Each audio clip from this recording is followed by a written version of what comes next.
ایک دن ہارون رشید اپنے محل میں غمگین بیٹھا تھا۔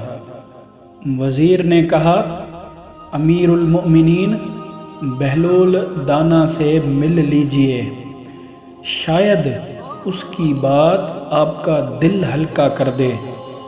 بہلول دانا محل آئے۔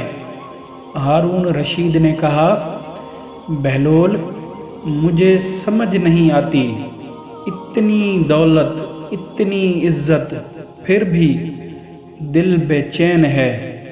بہلول نے مسکرا کر کہا، امیر المؤمنین، اگر آپ کا دل چین نہیں پا رہا تو یہ دولت نہیں، یہ فکر آپ کے پاس قید ہے۔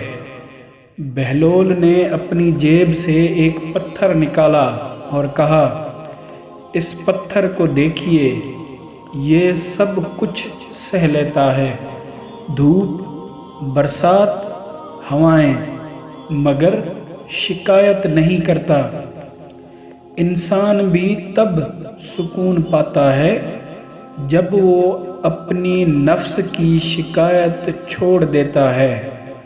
ہارون رشید رو دیا اور بولا، بہلول، تو سچ کہتا ہے، میں خلافت سنبھالتا رہا لیکن اپنا دل کھو دیا۔ بہلول نے کہا، جو آپ نے دل کو خدا کے حوالے کر دے وہ ہر تخت پر سکون پا جاتا ہے۔ مزید ایسی ویڈیوز کے لیے ہمارا چینل سبسکرائب کر کے بیل آئیکن دبا دیں تاکہ ہمارے آنے والی ویڈیوز آپ دیکھ سکیں۔ شکریہ۔